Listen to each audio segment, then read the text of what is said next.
Okay, so reading from verse number 1, we'll say the verse together.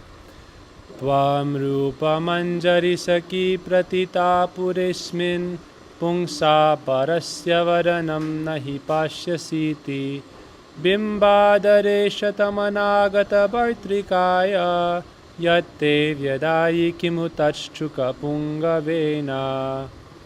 So in this first verse, Raghunath Goswami is glorifying and also Rupa-manjali and her special and exalted position and relationship to Radhika and also Krishna. So he says that you are very famous in this Braj for being chaste. So much that she never even looks at the face of a man who is not her husband. However, even though your husband, Bhartrikaya, has been out of town for some days, it's said that Gurudev describes that her husband had gone out of town to purchase cows. So even though her husband has been gone for some days, it's very surprising that she has some bite on her lip. And so in the last line, Raghunath says, perhaps this is being caused by the best of parrots. So the best of parrots is a metaphor for Krishna. In the next verse, Krishna is described to be like a bee. So they're using different metaphors to refer to Krishna, which is very sweet. So also, this is referring to Rupa-manjali, who is Radhika's maidservant, but she's in that age group of the manjaris, which are like 12 or 13. Bhaktivinoda Thakur said he is 13 and a half. So in that young age group. So Pungsa Parasya refers to the fact that she's married, but in Braj everything is based on Parakiya Ras. So in the first verse, Parakiya Ras is established also. Because it's saying that she has a husband and he's out of town, and yet still she has some sign of some form of meeting. And we heard before in our discussions how that meeting was actually Krishna in the form, like the metaphor is given of Krishna as a parrot, because if a parrot bites a fruit, the fruit becomes more sweet. So the lips of Rupa-manjali described to be red, like red bimba fruits. Bimba fruit is a special kind of fruit in India, which is very juicy and red. So her lips are described to be like red, juicy bimba fruits, and Krishna the parrot has bit her lips. In the purport we heard how when Krishna meets with Radhika, the signs of his meeting with Radhika will appear on the bodies of the manjaris, Radhika's maidservants. Those signs of Krishna's meetings with Radhika do not appear on the Sakis, who are Sakis, Priya Sakis, and Priyanarma Sakis. They only appear on the Prana Sakis and Nitya Sakis, who are the manjaris. So this is one very special quality of the manjaris, is that they are so closely connected to Srimati Radhika in their hearts that the signs of Krishna's meetings with Radhika appear on their own bodies. So when Krishna will kiss Radhika, then that sign as well as that mood will come in their heart. So they'll experience the meeting internally as well as the sign will come externally. So that's one thing. But then also in this verse, Gurudev describes, and Vaishnavas also describe, that this is a specific glorification to Rupa-manjali by Rati-manjali, who Gurudev described that after Rasa Leela, it happened sometime after Rasa Leela, that Krishna directly came actually to Rupa, and he also said that without Radhika's desire, so we're doing a bit of a recap from the previous lectures, without Radhika's desire, it's not possible that Krishna would go to any manjari. So Radhika also desires that Krishna will sometimes meet with the manjaris as well as the Sakis. So it's described that after the Ras Leela, after they've performed their dance together, and then after they've swam in the Jamuna together and wandered on the banks and in the forests, then Radhika will enter a kunj, Krishna will also enter the kunj with Radhika, and then Krishna will also simultaneously manifest many other forms in which he will go into other kunjas and meet with the Sakis. So generally he won't meet with the manjaris, but sometimes by Radhika's desire he will go to the manjaris. And also the manjaris showed their loyalty to Srimati Radhika by showing that they actually don't desire this independent meeting with Krishna. So we heard this story of Mani Manjari. And Radhika sent one Saki to tell Mani Manjari, oh, Krishna wants to meet with you, and it's Radhika's desire also. So you should meet with Krishna. But Mani Manjari replied that I experienced the most happiness I can imagine when Krishna meets with Radhika. And so any direct meeting would be a lesser kind of happiness.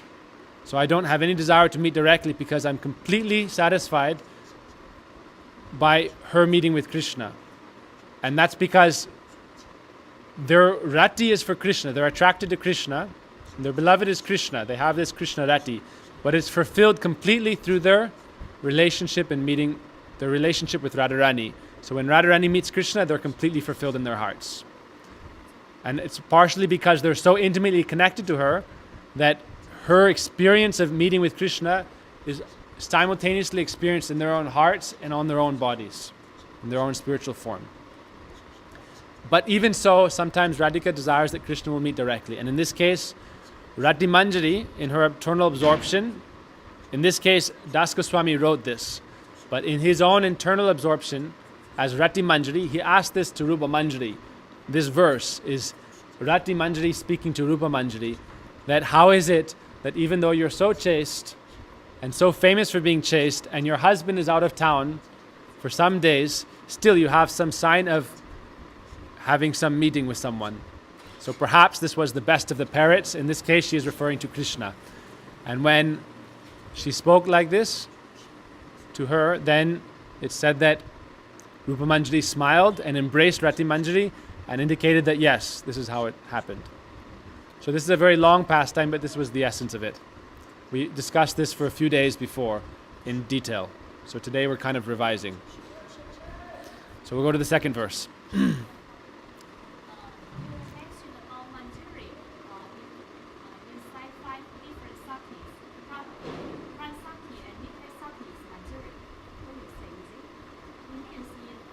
Pran Saki and Nitya Sakis are Manjaris. And then you have Priya Saki, Priya Narma Saki, and Saki. Manjari, yes. Pran Saki and Nitya Saki are Manjaris. And Pran Saki is generally Nitya Siddha, and Nitya Saki can be Sadhan Siddha, generally speaking. Okay, so let's do the second verse.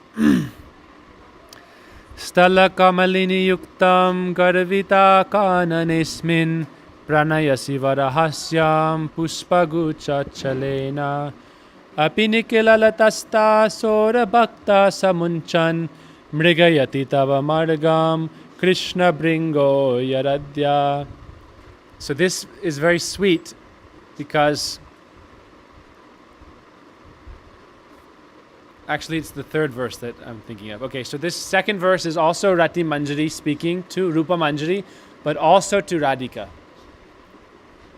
This verse is saying that the Stala Kamalini means a lotus that grows in the land. Generally, you find lotuses growing in the water. But the metaphor being given here is that it is a lotus that grows in the land that is also Kamalini means female, feminine.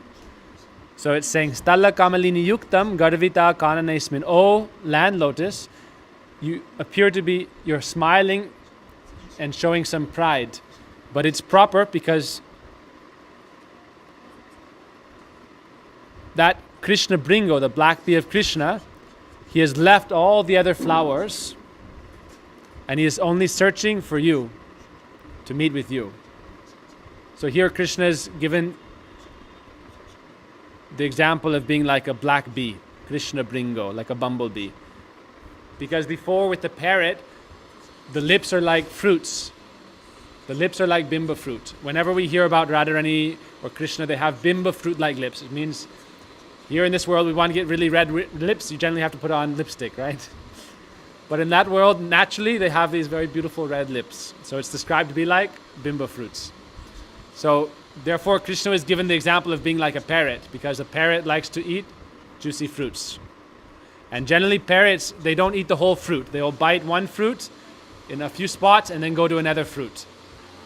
So that's why Krishna is given the example of a suka or parrot. But in this verse, he's given the example of a black bee, because the bees will go from one flower to another and drink the nectar. So that's why in the beginning of the verse it said Stala Kamalini, O land lotus. So a bee will drink nectar from a lotus or a flower. So that's why here the example is connected between the lotus and the bee. And it's also shown to glorify this land lotus because, so this verse is also a continuation of the previous verse, but more detail. So it tells the pastime in more detail. All right? So it's saying that this land lotus is a bunch of other flowers. Like in a garden, you have different bushes with different flowers or trees with flowers. But it said, Pranayasi Varahasyam Puspa Gucha Chalena. This land lotus, which is in this case is Rupa-Manjali, and also Radhika in another version of the story, in a deeper version of the story. So she's with her friends, who are a cluster of flowers, and they're all laughing and smiling. So it's described that when flowers are all blossoming, it said that the flowers could be like the plants are smiling and laughing. Like if you see a tree with fully blossomed flowers, it means the tree is very happy. The tree appears to be smiling and laughing. So the example is given here that there's a cluster of all these flowers that are all laughing and smiling and also very proud of their fortune. So what is that? Varahasya means laughing. So they're also like swaying in the breeze. The gentle breeze is making them sway, so it looks like they're also laughing and smiling, not just smiling. Because if you smile, it's more like static. But if you're laughing, you have to move a bit. So the example is the breeze is very gently flowing in the garden. Dhira samire jamuna tire. The breeze is very gently flowing. And then all the flowers are smiling and laughing. So why is it a cluster of flowers? Or a group, a bunch? Because there's different groups of Sakis or Gopis in Braj. So there's the group that's favorable to Radhika. There's the group that is the rival of Radhika, Chandravali's group. There's a group that is friendly with Radhika, but also a separate group. And then there's a group that's Tatashta, or neutral to Radhika, but also a separate group. So there's 4 groups. And this group, it's described here that the group that's favorable, they're like the close friends, are smiling and laughing. Why? Api nikila latasta sora bhakta samunchan. All the flowers in Braj are very fragrant and attractive. Means their colors are very beautiful, their shape is very beautiful, their fragrance is very sweet. So Krishna meets with all the gopis and they're all very attractive. But this verse is saying that Krishna has left all the other fragrant flowers, leaving them all behind. That bee of Krishna is on the pathway searching for you. Mrigayati tava margam. Margam means pathway. So he is searching. Mrigayati. How does a bee search? A bee searches by like moving back and forth from one flower to another. It doesn't go in a straight line. So Prabhuji tells the example of this story being that Radhika indicated to Krishna that he should meet with Rupa. This is how Gurudev describes it and Prabhuji describes it. But it was only by a glance. It wasn't directly like, and then Radhika and some of the other Sakis removed themselves a little bit. But they were also smiling and laughing at the fun. So that's why it said the flowers are laughing or smiling. And then Krishna came Krishna wasn't directly present. He was hiding in the Kunj. So then he came forward and then he came, and it said at that point also he became confused, not able to understand whether this is Rupa or Radha, because Rupa is so intimately connected to Radhika that she appears sometimes completely similar. And also she has so much love for Radhika, it's like they're non-different in appearance. And also Krishna was attracted to her because Krishna also aspires for a chance to serve Radhika like the Manjaris. Because generally Krishna is the one who is accepting service. He is the beloved. Everyone is serving him, but he wants to serve Radhika, his beloved, and he sees that the gopis are serving in the best way, the Manjaris especially, so he wants to serve like them. Starting in 10 minutes maybe, huh? Okay, so Krishna, the black bee, has left all the other gopis and he's gone to Rupa. And so it said, therefore, he went and he bit the lip of Rupa-Manjali and immediately left. She immediately ran to the kunj where Radhika was and she hid underneath Radhika's shawl and began to weep. Why has Krishna come to me? That she has this mood that I'm only yours. Krishna should not come and disturb me. So this is their mood. But even so, later on, when Rati asked her about this pastime, it said that she smiled and embraced Rati Manjari. And Gurudev said this shows that this pastime actually occurred. So this is one meaning of this pastime. And then the other meaning, Gurudev talks about it on a higher level. It's that Gurudev tells the pastime of how Krishna leaves Chandravali and goes to Radhika. So it's said that he leaves all the other flowers and goes to Srimati Radhika. And this establishes Radhika's, like, that she is the crest jewel of Krishna's beloveds. Like we sing, Raghunath Das Goswami says in Manashiksha that Ratim Gori Lile Apitapiti Sundarya Kirane. The rays of the beauty of Srimati Radhika puts to shame the beauty of the consort of Indra and Brahma, Sachi, Rati, Leela. And also it's described that her beauty and her sweet qualities even puts Chandravali and all the other gopis to shame. So therefore Krishna left all the other gopis and only went to Radhika. So Radhika is here to the Stala Kamalini. So I think we'll just go to the third verse now. We won't be able to get to 16. Okay? Brajendra basati stale vivida balavi sankule tvameva rati manjari prachura punya punjodaya vilasa bara vishmrita pranayi mekala margane yad adya nijanataya braja si natata kandaram. So this verse is very special and sweet because the first two verses is Rati Manjari speaking to Rupa and also showing the connection between Rupa and Radhika. But now this verse, Gurudev describes that actually this verse is Rupa Manjari speaking. That Raghunath Das Goswami is the author. He writes these verses. But the first two verses, he's not thinking of himself as a man, as a sadhaka. He's completely absorbed in his internal Swarup, his spiritual form as a Manjari, maidservant of Radhika.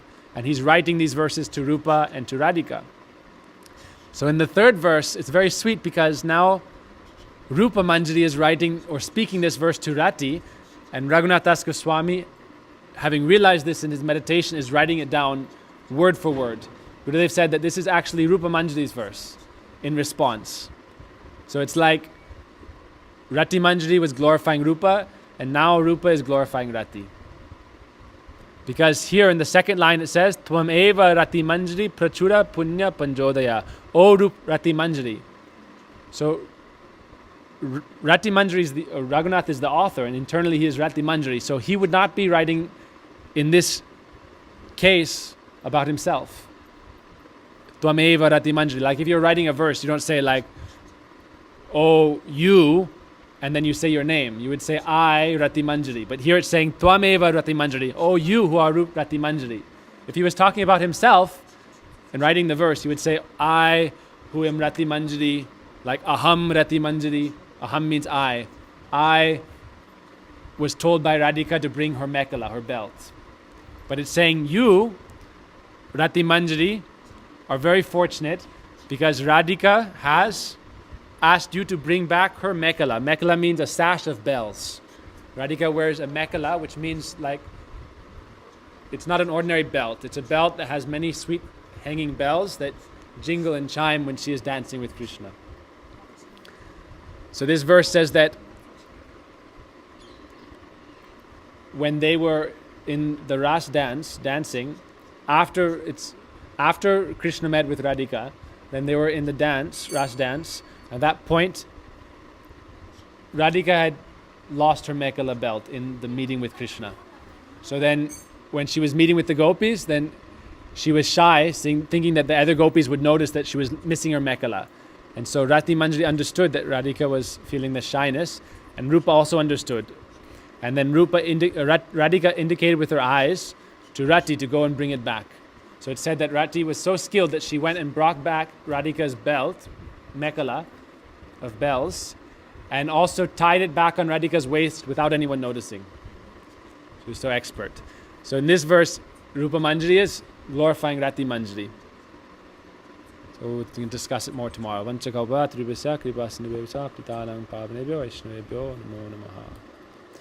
Vilapa-kusumanjali ki jai.